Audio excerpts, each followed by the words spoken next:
नमस्कार मंडळी, food with mamma मध्ये तुमचे स्वागत आहे. आज आपण खूप छान रेसिपी बनवत आहोत. नमस्कार सर्वांना, माझ्या यूट्यूब चॅनलमध्ये आपलं सर्वांचं खूप खूप स्वागत आहे.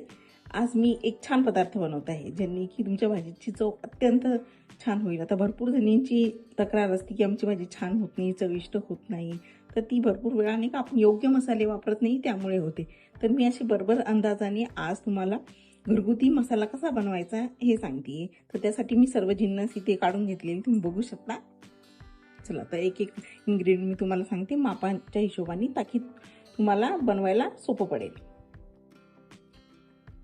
ओके, तर सर्वप्रथम मी इथे सुकलेला कांदा घेतलेला आहे. ही साधारण एक छोटी वाटी कांदा आहे, एवढा. इथे मी हरभऱ्याची डाळ घेतलेली साधारण एक मोठा चम्मच. साधारण 8 ते 10 लाल मिरच्या घेतलेल्या आहेत जो सुकलेल्या आहे. इथे मी 2 लसणाचे जे गाठे आहे ते सोलून घेतलेले आहे. इथे मी खोबरं सुद्धा बारीक करून घेतलेलं आहे. आता खड्या मसाल्यांमध्ये मी इथे धने घेतलेले साधारण अर्धी वाटी मी दालचिनी घेतलेली आहे. अर्धी वाटी हे दगडफूल आहे. आता इथे आपण साधारण 8 ते 10 पानं मी तमालपत्र घेतलेली आहे. इथे मी स्टार अॅनिस घेतलेले साधारण 4 ते 5. साधारण अर्धी वाटी तीळ घेतलेली आहे. यांनी छान मसाल्याला स्ट्रक्चर येतं. इथे मी विलायची घेतलेली साधारण 8 ते 9. हे शहाजिरा आहे. ते मी थोडं जायफळ सुद्धा टाकणार आहे. ही जावित्री आहे, म्हणजे या जावित्रीच्या फुलामध्ये हे जायफळ येतं. हे जर आपण मसाल्यात छान वापरलं तर याचा सुगंधही छान येतो आणि भाजीला चव सुद्धा छान येते. हे तिरफळ आहे, हे जरा तिखट असतं त्यामुळं अंदाजाने घ्यायचं. साधारण मी 8 ते 9 तिरफळं घेतलेली आहे. ही मोठी विलायची आहे, याला शहा विलायची पण म्हणतात. इथे मी थोडे पेपरकॉर्न घेतलेली, काळी मिरी, थोडीशी लवंग घेतलेली आहे आणि अर्धी वाटी मी ती सोप घेतलेली आहे. तर आता छान कृतीला सुरुवात करूया मसाले तयार करण्यासाठी. आता यानंतर मी हा सुकलेला कांदा टाकून घेते. हा ही छान रोस्ट करायचा आहे. तुम्ही जर सुकलेला कांदा वापरला ना तुमचा मसाला जास्त दिवस टिकतो. तुम्ही जर ओलाही मसाला म्हणजे ओलाही कांदा टाकू शकता, पण त्याने तुमचा मसाला जरा लवकर खराब होण्याची शक्यता असते आणि त्याला फार वेळ परतावाही लागतो. त्यामुळे सुकलेला कांदा प्रिफर करावा. जरा लालसर होईपर्यंत परतायचा आहे हा. आणि आपले जे सर्व सुके मसाले आणि जे आपण ओले पदार्थ वापरत आहोत हे रोस्ट विदाऊट ऑइलच करायचे, कारण की त्यामध्ये स्वतःचाही जो नॅचरल ऑइल असतो तर तेही रिलीज होतं. त्यामुळे अवांतर आपल्याला तेल वगैरे टाकायची काही गरज नाही. या पद्धतीने अतिशय सुंदर असा मसाला बनतो. चला, कांदा छान परतून झालेला आहे, तोही आता मी साईडला काढून घेते.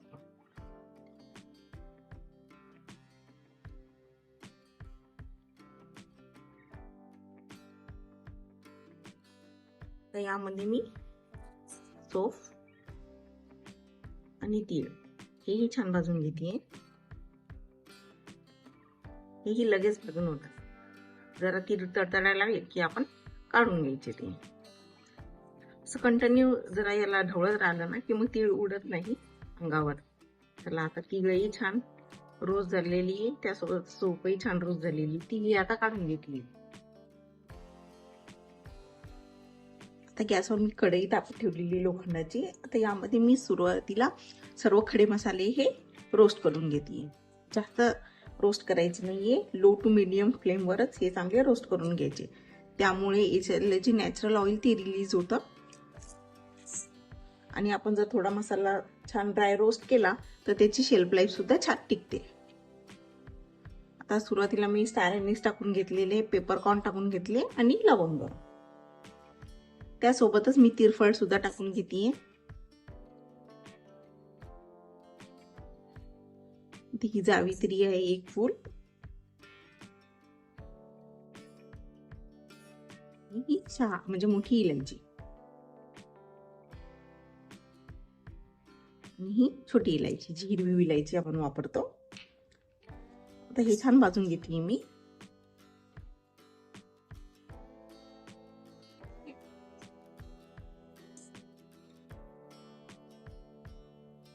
साधारण 5 ते 10 मिनिटं लागतात. एकदम स्लो गॅसवर हे रोस्ट करून घ्यायचे, त्यामुळे याचा अरोमा इंटॅक्ट राहतो. आणि भाजीला उत्कृष्ट चव येते. पण मसाले रोस्ट होत आहे, आता मी हे काढून घेते.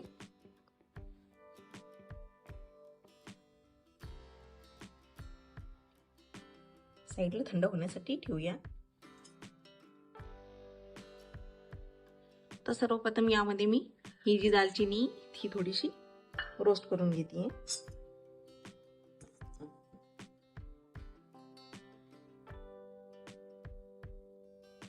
तर या जोडीलाच मी तमालपत्र टाकून घेतली. ही साधारण 1 ते 2 मिनिटं छान परतून घ्यायचे. खोबऱ्याचाही छान कलर चेंज होतो.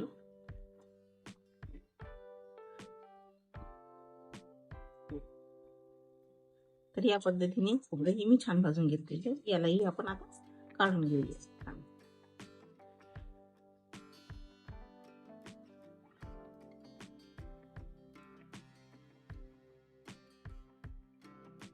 खडे मसाले छान खरपूस भाजले की त्याचा सुगंध छान येतो आणि दळण्यासाठी पण फार इझी होते. आता तमालपत्र आणि दालचिनी ही छान रोस्ट झालेली, यालाही मी काढून घेते. आता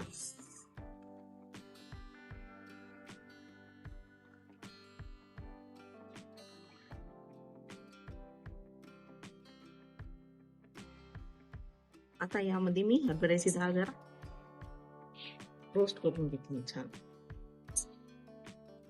सेम कढईमध्ये मी मस्तपैकी या लाल सुक्या मिरच्या छान भाजून घेतली.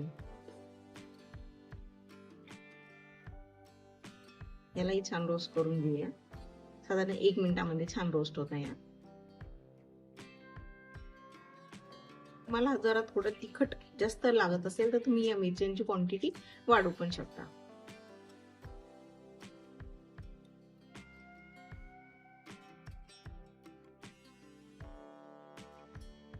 मिरच्याही छान रोस्ट झालेले, त्याही मी आता काढून घेतली.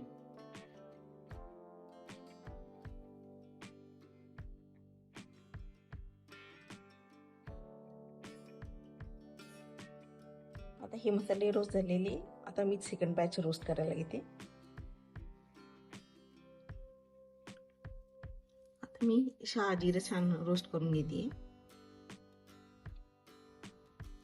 आता मी हे छान दगडफूल रोस्ट करून घेते. साधारण यालाही 1 ते 2 मिनिटं छान परतून घ्यायचे.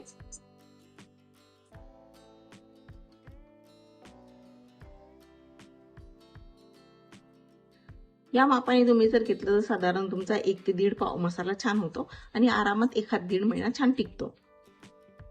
तर तुम्ही सुक्या भाज्यामध्ये, रस्या भाज्यामध्ये टाकू शकता.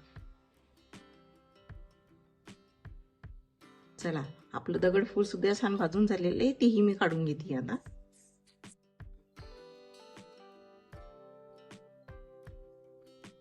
बघू शकता त्याचा कलर थोडा चेंज झालेला आहे.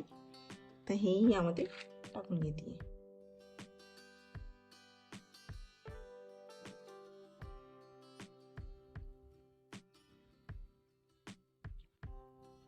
शहाजिरं छान तडतडते.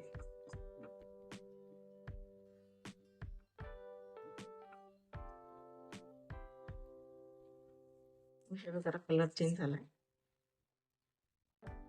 त्यालाही काढून घेऊया.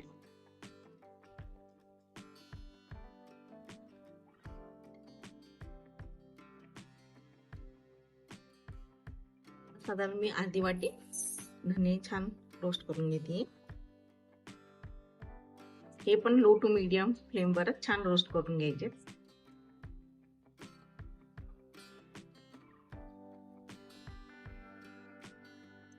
मसाल्यांचा असा सुगंध छान घरभर दरवळतोय, खूपच मस्त.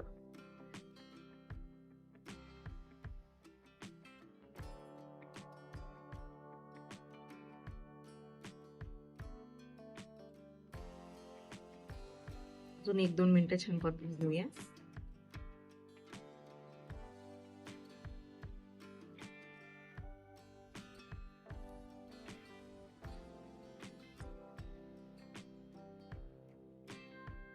जरा कलर बदलेपर्यंत तळून घ्यायचे, म्हणजे रोस्ट करून घ्यायचं याला छान.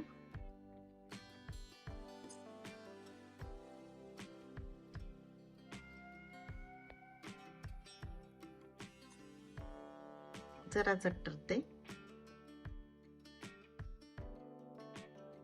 चला, ह्याने सुद्धा छान रोस्ट झालेली, हे मी काढून घेते आता.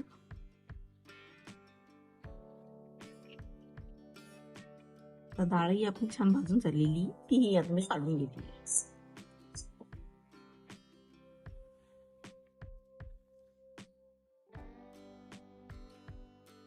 हरभऱ्याची डाळ छान मंद गॅसवर 1 ते 1.5 मिनिटं परतायची. हिला जरा वेळ लागतो. जरा लालसर कलर आला की गॅस बंद करून टाकायचा आणि काढून घ्यायची. बघू शकता आता डाळीचा कलर चेंज होतोय.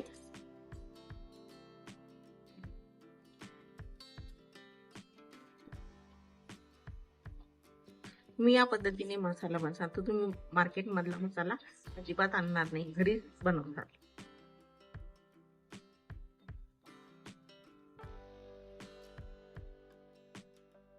आता यामध्ये हे सुकलेलं खोबरं मी छान भाजून घेते. याचे मी छोटे छोटे काप केलेले, हेही लालसर होईपर्यंत छान परतायचं.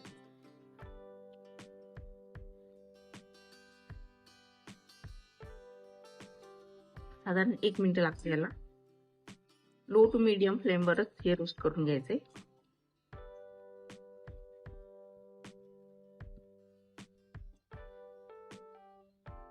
सर्वात लास्ट मध्ये मी हे 2 लसणाचे जे गाडे होते ते सोलून मी त्याच्या पाकळ्या सेपरेट करून आता या छान भाजून घेतली.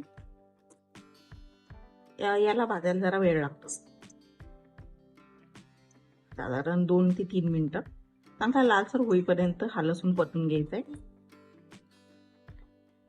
मी असा कच्चा जर टाकला ना तर तुमचा मसाला लवकर खराब होतो, जरा ओलसर असतो ना, त्यामुळे याची दक्षता घ्यायची की लसूण छान परतला गेला पाहिजे.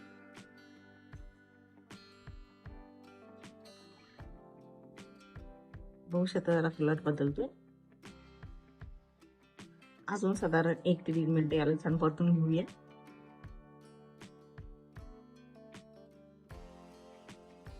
डाळही आपली छान भाजून झालेली, तीही आता मी काढून घेतली.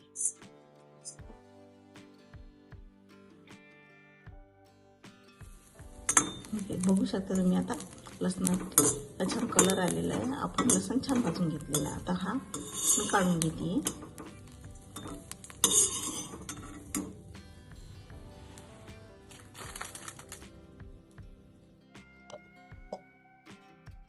आता मसाले छान थंड झालेले. आता यामध्ये मी हे जायफळ छान किसून घेतली.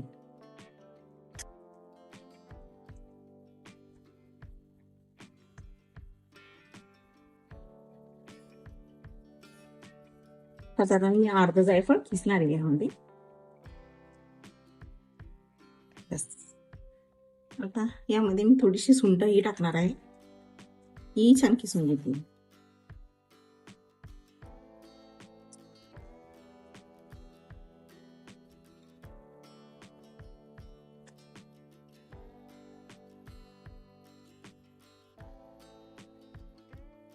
आता सुंठही छान किसून झालेली आहे आणि जायफळ. आता हा सर्व मसाला मी छान मिक्सरला तळून घेतली.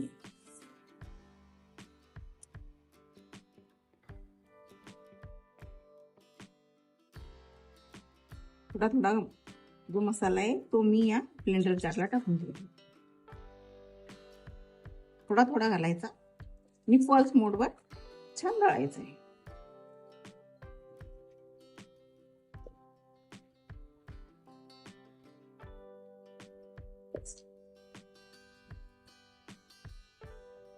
आता झाकण लावून घेऊया आणि पल्स मोडवर छान तळून घेऊया. सर्व मसाला आहे ना मी पल्स मोडवर दळून घेतलेला आहे. या पद्धतीने हाय मोडवर नाही, त्यामुळे हा मसाला असा या पद्धतीने झालाय. आता हा काढून घेते मी जार मध्ये.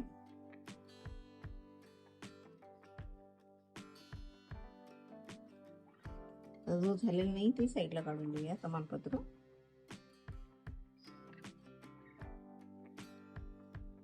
बघू शकता किती छान मसाला झाला, एकदम दरदरीत.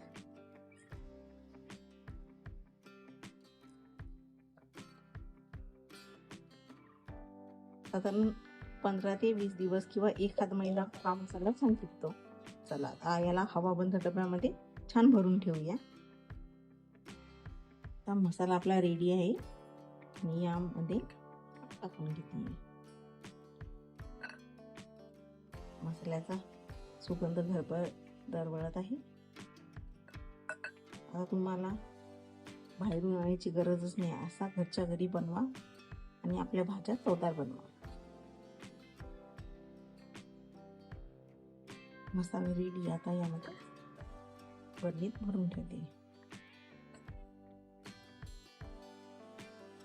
असा मसाला बनवा आणि आपल्या भाज्यांची रंगत आणि चव वाढवा.